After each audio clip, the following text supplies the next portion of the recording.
Considéré comme l'un des textes fondateurs de la littérature africaine contemporaine, cette œuvre largement autobiographique publiée par la maison d'édition Plon a reçu le prix Charles Veillon 1954.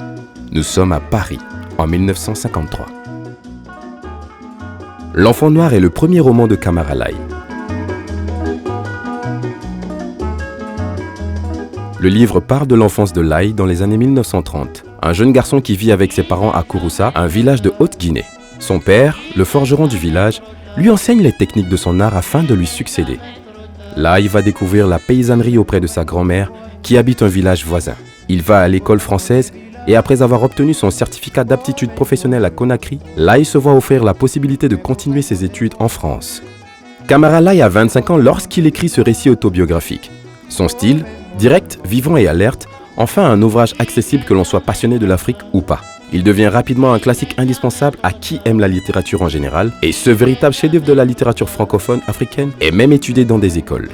Le livre connut un tel succès qu'il a reçu le prix Charles Veillon 1954, puis sera adapté au cinéma par le réalisateur Laurent Chevalier.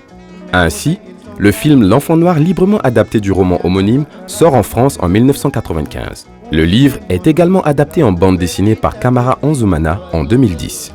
Né le 1er janvier 1928 à Kouroussa, un village de Haute-Guinée, à 15 ans, Camara Abdoulaye quitte sa famille pour Conakry pour des études d'enseignement technique à l'école de Georges Poiré. Après l'obtention de son CAP mécanique, Laye, boursier, convainc ses parents de le laisser aller en France pour y suivre ses études à l'école centrale d'ingénierie automobile à Argenteuil et obtient un certificat de mécanicien.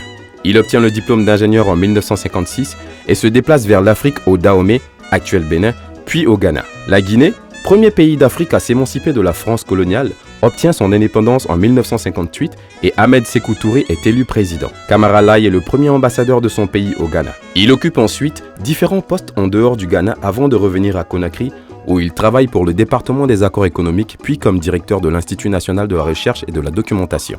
Camara Laye se trouve de plus en plus souvent en conflit avec les politiques du régime du président Ahmed Sékou Touré et il est emprisonné avant de s'enfuir avec sa famille en Côte d'Ivoire dans les années 60 avant de s'installer au Sénégal où il travaille pour l'Institut fondamental d'Afrique noire, IFAN, un institut de recherche basé à Dakar et qui a succédé à l'Institut français d'Afrique noire. Son livre est intemporel. Dans ce même registre, on trouve le livre Amkoulel, l'enfant Peul de Amadou Hampâté-Bâ, paru en 1991, qui lui parle de son enfance au Mali.